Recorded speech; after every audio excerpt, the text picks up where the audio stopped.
Hello, this is Dr. Song of New Covenant Academy. This is part 2 on grieving. Grief or grieving over a loss of a loved one. It's a tough subject, but as everyone needs to go through this process in life, we felt that it was important that we share our experiences and understanding so it will help everyone in our school community, teachers, parents, and students to process grief well and grieve biblically. Now, that might sound to people who are not of faith, they might go like, well, that's such a presumptuous statement. Grieve well, you're grieving biblically. But as a pastor, you've witnessed people who were of faith passing away, and you've also seen people who were either nominal or non-Christians pass away. How do you handle that as a pastor? How do you handle that? Well, in the processes of leading funerals, there are ones that are easier to do. It's never easy because even as people of faith, we grieve. We don't despair, like I said last session. But it's not an easy one, but it's easier. Now, when it comes to people that didn't have faith, first thing I don't do is I don't go, well, your loved one's not in heaven. I don't do that because God is bigger, and I'm not casting a wider net in the sense that everybody just goes to heaven. But I don't concentrate on that. I like what you said last time, that funerals are not for the living, not for the dead, for the living. Yeah. So I am very passionate about leading funerals where you don't know if the one who's passed was a Christian or not. I know some pastors say, oh, I don't do funerals for non-believers. I look out for chances to funeral for non-believers because it gives me a chance to tell them how futile life is. Yeah. As much as we're grieving this person, one day you're going to be laying in a casket and I might be even leading your funeral. And do you want to leave any doubt as to what happens after this life? I talk about at least contemplating the possibility of afterlife. Or I insist, because I am certain there's eternity and there's God, and I want to invite you to a relationship with Him. And it's scriptural, isn't it? I believe somewhere in Proverbs it says going to funeral is far more beneficial than going to, say, birthday parties, right? Right, absolutely. Because birthday parties are celebrating the arrival of life, right? But life here that is finite and limited, whereas for people of faith, of Christian faith, passing on or a funeral is a celebration of life eternity. In life in eternity, it's an eternal life. There's a long, in light of everything, although 50, 60, 70, 80 years that we live on earth may sound long and lengthy, in light of eternity, that's nothing. It's a blink of an eye. It's a drop of a dew. It's here, like wind and gone tomorrow, So, like recently when I had my brother's funeral too, I'm of the 4 boys and I'm the youngest one, and the brother who passed away was just 2 years older than me, and I have 2 other older brothers who are both pastors. And yes, we were grieving, but we were also talking about the presence of the Lord. And we talked about how my brother would be and is in the best shape of his life and embraced by loved ones as well as God. So it wasn't, the emotional grief was there, but deep inside there was that peace that surpasses all understanding. Because without God, this should not be a time of celebration, right? But this was a celebration. In fact, whether it was my prayer or it was the funeral message that was given, it's about take stock of your life. Get it right with God if you haven't already. If you have it right with God, celebrate. If you haven't, use this as an opportunity to remind yourself, you got to sober up now. That if there is eternity, you got to wake up. You can't. You just experience the reality of losing a loved one, and where is this being? Where is this person? Because the body that lies in the casket, or the person who's either cremated these days, that seems to be a popular thing, that's not him. That's not the person that you know. Yeah. The soul and the spirit is not here, right? And that's what death means. And obviously atheists say that that's the end. Kaput, you're gone, nothing. But the believers know that that's not true. And the scripture says that there is life eternal.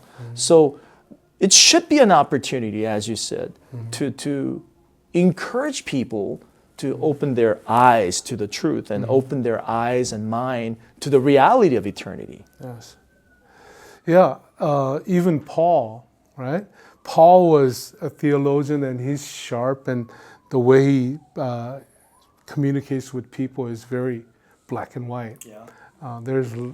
There's emotion of love and stuff like that, but he's more not on the side of like a nurturing personality. I don't get that from Paul, but he does say to the church in Thessalonica, they're grieving because they trusted the Lord, they're living, and they were thinking that Jesus was going to come back in their lifetime. And then some of their friends start passing on, and they're grieving. And then Paul says, basically, I'm paraphrasing, I have one thing to say to you. Jesus is coming back, and you will rise again. Right. And he says, comfort each other with these words. The word comfort could only be applied to people who are grieving, right? Who are hurting. So definitely during those funerals, especially for those families, right? I mean, you don't comfort the dead, they're dead. Right. But you comfort their families by talking about there is hope. Whether you are in that hope or not, that there is a solution. There is something that rectifies the wrong of death, right? The sting of death, like Jesus was said, will be gone. And well, fantastic. I think that really summarizes, in a nutshell, really there is only two ways to respond, and maybe it could be both. But one is one of grief, obviously, crying and lamenting. But without eternity, that's all there is to it. Yeah. Grieving, right? Emotionally being distraught. But with faith, there is that peace, there is that joy, there's anticipation that we're going to see our loved ones who have gone ahead of us. Obviously, the atheist would call that, hey, that's just a pipe dream. You're just making all of it up. But people of faith know, and I personally have struggled with this notion of Christian life, eternity, different religions, and all of that. And I wish I could talk more about how I came to my reason side of faith. But that's another podcast. That's another podcast. And there's a lot of podcast ideas here. How can we as adults or parents and teachers and administrators help our young children grieve? Because they may not know what we know. They may be Christians or believers, but their understanding of eternity and time and future and heaven might be very limited. Do we simply say, hey, cry, let it all out, and you'll be better? Or how do you and how should we comfort them? I do say cry. I mean, it's God's given us a love for life. We value life, so when you lose it, you're supposed to cry. And so there goes that adage: real men don't cry, right? No, you cry. I mean, that's just a dumb statement, right? I mean, when you can't bottle it up. Yeah. It's so natural to cry and grieve. Yeah, you're. I think in a way you're supposed to cry. It would be odd that you have a loved one gone and you just kind of stoically process logically. That doesn't make sense to me. I mean, I've seen people who put up a bold face because they got to take care of it. They got to represent their family. Yeah. But I know always I say, you know what? After tonight is over, after our funeral is over, all the people who are comforting you won't be around. And then you're going to be in your quiet moment. And you might, I talked about, not so eloquently as you about the stages, but I said, you're going to be angry.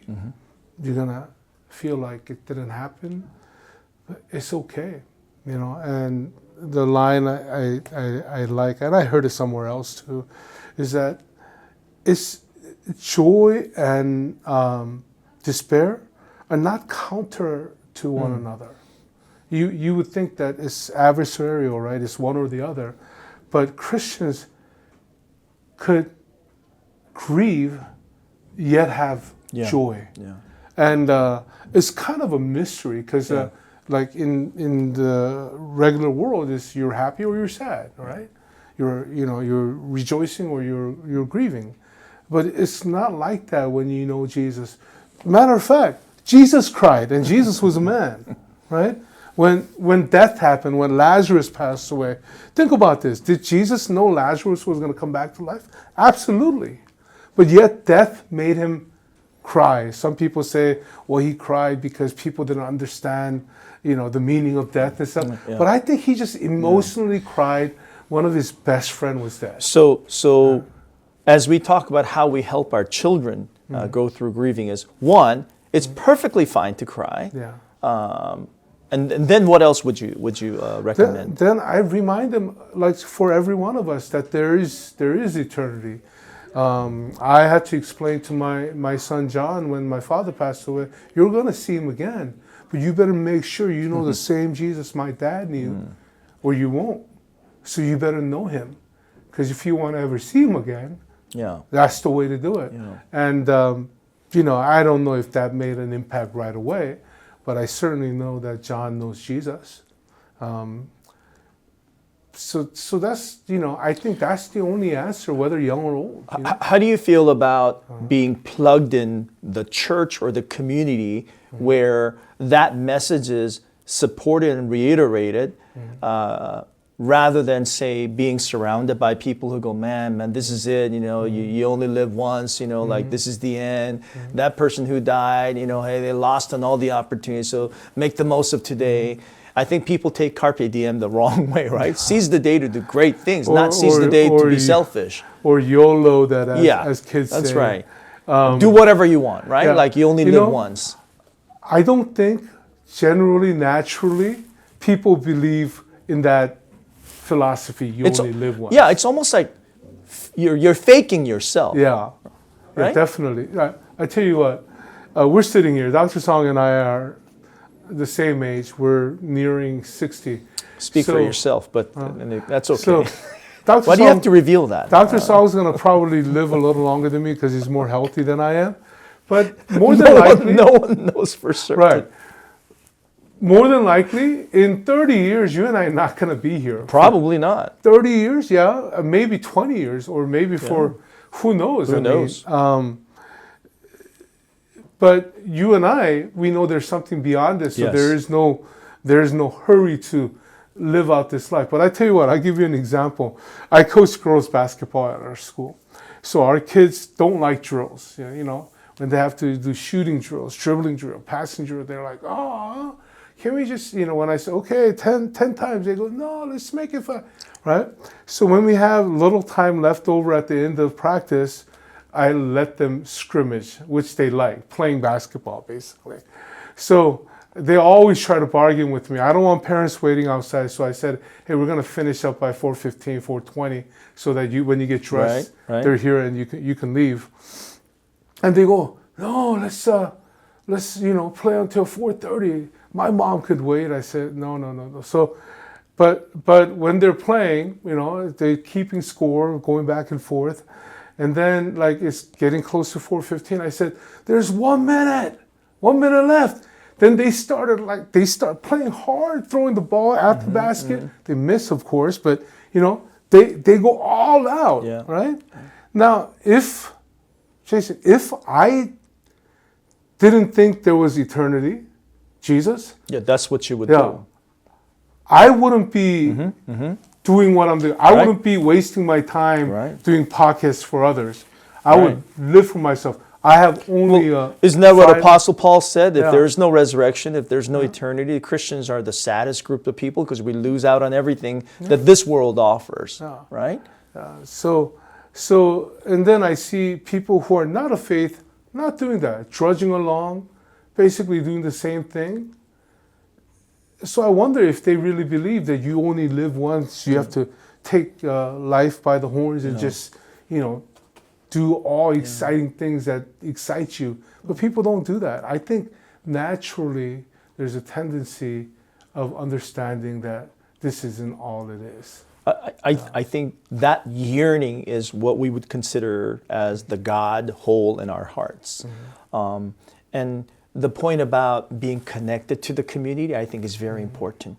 I think this is not in-group thinking, this is not group bias, but when you know the truth, you have to share the truth, and that should encourage and strengthen our walk. And to even reconcile our hearts and our minds about the different emotions that we're feeling and the grief that we're going through. I'm not saying this is going to make the grief be shorter, but there's a deeper awareness as to why we grieve and why we have hope. So parents, I want you to understand that having your children connected to church or to a school community or community of believers, if you're a believer, is absolutely critical to the children who are going to grieve over passing of the loved ones, because they themselves do not have the full awareness and understanding about theological ramifications or even what stages of grief they're going through and what kind of guilt and remorse they're going to feel. And parents can't always be around to be providing answers and counseling.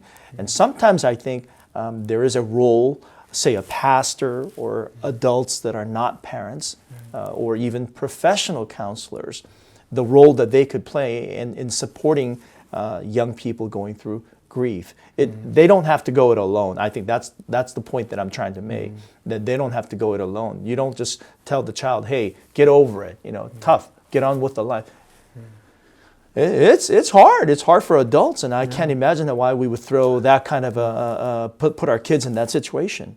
Yeah, talking about importance of community, obviously, ultimately, a faith community is huge, and you need to surround yourself with that. But even like, it's a major, but relative to that, it's minor. Yesterday we had a boys basketball game against a school from Pasadena. So the coach showed up early, and I was talking to him. I said, hey, did you guys do okay with all the fires? And he says, 16 family members of their school have lost their homes. Because they're right in Altadena area. Yeah, lost their home. And he said, matter of fact, 2 of our boys who play basketball lost their home. And I was shocked. Yeah. Because other schools have canceled on us because they had. And I said, are they okay? Right? And he said, this is actually a welcome respite for these kids, that they get to be with their friends. Almost coming back to normalcy. Right, and being with their friends and playing a basketball game kind of lets them forget about the fact that their house burnt down. And I said hi to the kid, one of the kids that I know lost their home. I said, hey, are you okay? And then he smiled and says, well, what under the circumstances, doing the best that I can. And he was on the basketball court, and he was smiling, playing basketball. Yeah. But doesn't that give that, I don't mean to interject, but the perspective that there's something beautiful about being normal, living normally, living day to day. Sure, there's beauty and wonder and awe in large, big old travels or going somewhere else, getting on a plane and doing all these things. But when all hell breaks loose, when all things in your life becomes more of a shattered pieces, the sense of normalcy, something regular, something that you get to do, that was something that you were used to doing in the past, that gives a sense of restoration, right? So I kind of want to tie that with what I was thinking, which is, I know that when students and children grieve, that grief period may last long, but getting them back to school, you can't just have them at house for a week or two, right? It's like after a few days, they got to get back into the normalcy of things. They got to get back to their studies. yes, there's time for grief, and there's time to grieve with parents and others, or by yourself, but still that sense of getting back to normalcy is very, very important. Yeah. And you saw that in that a kid from the other school's team. It was really good to see. And his friends were goofy to him, like normal teenagers, not coddling him, kind of, growing that grief. But, when he missed the shot or missed the pass, they got on him, and we did win, so. And we full added disclosure. more grief to that team because we beat them pretty badly. Why would you add more grief to that team? I know, terrible. But we're seeing that. We're being here in LA. We're seeing stories of people who lose everything, and you see them on TV being interviewed. Yeah. They're distraught and distressed. Yeah. Personally, I have I couldn't say he's a pastor friend because he's a lot older than I am. Somebody that I've known for quite a while, but haven't called in a long time. And then I heard from somebody that he had lost his home. Yeah. So I called him up and he says, "Hey, Ted, my boy, what are you doing?" Because I don't normally call him. And I goes, "Yeah, and I had my little, sad voice going, "Oh, I'm so sorry. I heard that you lost your home." And he goes, "Yeah, that I did. It's gone, every bit of it, And he says he was able to get back because one of the sheriff was his church member. And he went in, there's nothing. Mm-hmm. He says, there's nothing to salvage. Yeah. You're not going to find, it's just completely burned. Yeah. So I was talking to him a little bit and I said, "Hey, so Pastor, what are you preaching on this Sunday?" Right? He's still got to preach. And then he said, "Hope." And I was taken aback by it. Hope. Yeah. Yeah. And then he told me that he was going to preach on Isaiah. God turns from ashes come beauty, right? Mm-hmm. And that just really impressed upon me. I changed my sermon, my church. I preached on Lamentations, there's hope. Yeah. And it's like, God should really think, and I know it's not death per se, but it's closest. It's a very big trauma. Yeah, losing your house. Yeah. Jason, you and I have evacuated because of wildfires. Right, we've done that some 15 years ago. Yeah, and for them to come back to nothing, and they grieve. I'm sure they're going to grieve and shed some tears still, but there's hope, beyond the grief. So. Yeah. Well, ladies and gentlemen, thank you for staying with us. This episode and the previous episode, we have dealt with a serious topic of grieving over loss of loved ones. And here we are talking about it in the first episode on a personal level. And in this episode, we talked about how we could help each other, especially the young ones that are grieving, because they don't have a full understanding or even the similar level of understanding as adults do in processing grief. Biblical grief, possible, biblically grief. And that's different from, say, the grieving of non-believers, because there's the dimension of hope, as you mentioned. There's the dimension of eternity. There's the dimension of salvation. And that's the message that we want to share with people who are not yet in relationship with Jesus Christ. And for those of our students or others who are in our community, whether they're believers or not, if they're grieving, we want you to know that we're here. And I think it's important as pastors, as well as administrators and older adults in the lives of the children, it's important for us to share our experiences with them so that they know that what they're going through is not unique and that it's not some awful thing that they can't overcome.